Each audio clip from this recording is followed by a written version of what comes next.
प्रधानमंत्री नरेंद्र मोदी एशियाई देश ब्रुनेई की यात्रा पर पहुंचे हैं। यह किसी भारतीय प्रधानमंत्री की पहली ब्रुनेई यात्रा है।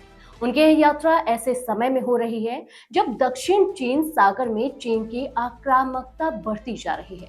पीएम मोदी की इस यात्रा से माना जा रहा है कि चीन की टेंशन बढ़ेगी।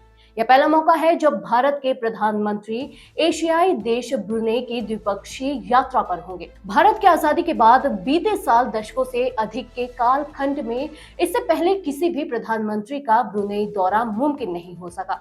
आज की रिपोर्ट में हम बात करेंगे कि यह देश भारत की नई विदेश नीति के लिए इतना अहम क्यों है और क्यों मोदी के इस दौरे से चीन के माथे की शिकन बढ़ती नजर आ रही है। नमस्कार, मैं विजयश्री स्वागत करती हूं आपका यूबीई न्यूज में, जहां हम न सिर्फ खबरें लाते हैं बल्कि करते हैं उसका बारीक और सटीक विश्लेषण। हिंद प्रशांत क्षेत्र और दक्षिण चीन सागर में लगातार चीन की आक्रामकता बढ़ती जा रही है। भारत उन देशों से संबंध मजबूत कर रहा है जो चीन से परेशान है। चीन की आक्रामकता से ब्रुनेई अछूता नहीं है। चीन की आक्रामकता के बीच प्रधानमंत्री नरेंद्र मोदी मंगलवार को ब्रुनेई की राजधानी बंदर सेरी बेगवान पहुंचे। सुल्तान हसनल बोलकिया के साथ गुरुवार को वे द्विपक्षीय वार्ता करेंगे। इस दौरान वाणिज्यिक से लेकर सांस्कृतिक और रक्षा संबंधों तक पर बात होगी। अधिकारियों ने कहा कि रक्षा से जुड़ी एक वर्किंग ग्रुप के मीटिंग की संभावना भी तलाशी जा रही है। यह किसी भारतीय प्रधानमंत्री की ब्रुनेई की पहली द्विपक्षीय यात्रा है। पीएम मोदी ने कहा कि वह सुल्तान हसनल बोलकिया और शाही परिवार के अन्य सदस्यों के साथ अपनी मुलाकात को लेकर उत्सुक है। ब्रुनेई भारत की एक्स ईस्ट नीति और हिंद प्रशांत विजन में एक महत्वपूर्ण भागीदार है। सुल्तान हाशी हसनल बोलकिया दुनिया में सबसे लंबे समय तक शासन करने वाले राजा हैं और दशकों से दुनिया के सबसे अमीर लोगों में से भी एक है। वे 4 बार अब तक भारत आ चुके हैं।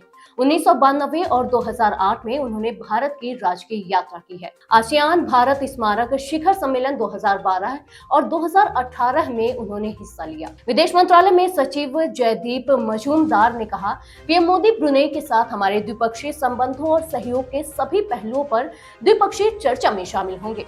वह सहयोग के नए क्षेत्रों का पता लगाएंगे। हमारे बीच बहुत गर्मजोशी और सौहार्दपूर्ण संघ है। उन्होंने आगे कहा कि ब्रुनेई के साथ मैत्रीपूर्ण संबंध है। हमारी भागीदारी रक्षा, व्यापार और निवेश, ऊर्जा, अंतरिक्ष, टेक्नोलॉजी, स्वास्थ्य जैसे क्षेत्रों में है। ब्रुनेई में लगभग 14,000 भारतीय प्रवासी रहते हैं। इनमें बड़ी संख्या डॉक्टर और शिक्षकों की है। भारतीयों ने ब्रुनेई की अर्थव्यवस्था और समाज में अपने योगदान के लिए सम्मान प्राप्त किया है। मजूमदार ने आगे बताया, हमें अपने अंतरिक्ष प्रोग्राम में ब्रुनेई से बहुमूल्य समर्थन मिला है। इस क्षेत्र में ब्रुनेई के साथ हमारे साथ 3 समझौता ज्ञापन है। हमने साल 2000 में एक टेलीमेट्री ट्रैकिंग और कमांड स्टेशन की स्थापना की। यह हमारे सभी पूर्व दिशा के सैटेलाइटों और इनके लॉन्चिंग को ट्रैक और मॉनिटर करता है। रक्षा हमारे द्विपक्षीय सहयोग में एक महत्वपूर्ण स्तंभ है। हमारे पास रक्षा पर एक समझौता ज्ञापन है जिस पर 2016 में हस्ताक्षर हुआ था। 2021 में इसे नवीनीकृत किया गया है। इसमें हाई लेवल पर नियमित बातचीत, नेवी और तटरक्षक जहाजों का एक दूसरे के देश में दौरा, प्रशिक्षण और संयुक्त अभ्यास और एक दूसरे की प्रदर्शनियों में भाग लेना शामिल है। उन्होंने आगे कहा कि हम रक्षा के क्षेत्र में सहयोग के लिए एक संयुक्त कार्य समूह स्थापित करने की दिशा में काम कर रहे हैं। अब आपको थोड़ा सा इस देश ब्रुनेई के बारे में बताते हैं कि यह ब्रुनेई एक एशियाई देश है। कंबोडिया, इंडोनेशिया, मलेशिया, सिंगापुर के पास बसे इस छोटे से देश की आबादी 4,61,000 के करीब है। इस आबादी में 2/3 मुस्लिम है। यहाँ मलय भाषा बोली जाती है। ब्रुनेई की राजधानी बंदर सिरी बेगावन है। बोर्नियो द्वीप पर स्थित ब्रुनेई में सुल्तान हसनल का शासन है। 1888 में ब्रुनेई पर ब्रिटेन का शासन शुरू हुआ। 1929 में यहाँ तेल निकालना शुरू हुआ और यहीं से इस देश की तकदीर बदलने की शुरुआत हुई। तेल और गैस के निर्यात से ये देश बहुत संपन्न होता गया। दूसरे विश्व युद्ध के बाद उमर अली सैफुद्दीन तृतीय ब्रुनेई के सुल्तान बने। 1963 में ब्रुनेई ने तय किया कि वो फेडरेशन ऑफ मलेशिया का हिस्सा नहीं बनेगा। यह देश 1984 में आजाद हुआ और 2014 में ब्रुनेई पहला पूर्वी एशियाई देश बना जहां शरिया कानून लागू हुआ। इस फैसले की तब कई अंतरराष्ट्रीय संगठनों ने आलोचना की।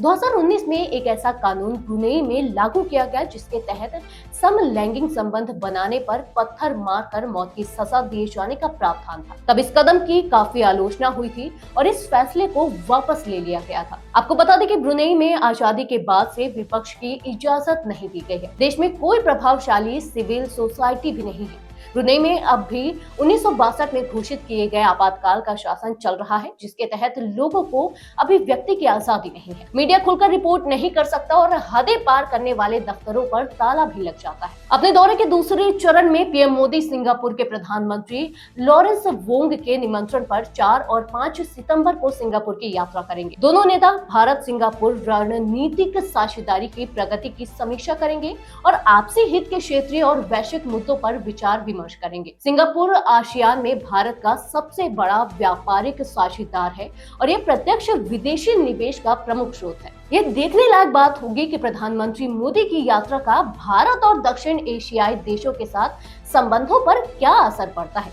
क्योंकि इस समय ज्यादातर देश चीन के बेल्ट एंड रोड प्रोग्राम के चलते उसके कर्ज के तले दबे हैं और चीन अपनी विस्तारवादी नीति के चलते इन देशों पर दबाव लगातार बनाए हुए है। यह थी हमारी आज की खास रिपोर्ट। आपको हमारा यह कार्यक्रम कैसा लगा, अपने विचार जरूर साझा करें। अगर वीडियो पसंद आए तो इसे लाइक, शेयर और चैनल को सब्सक्राइब जरूर करें। यूबी न्यूज आपके लिए लाता रहेगा देश विदेश से जुड़ी खबरें। तब तक के लिए धन्यवाद।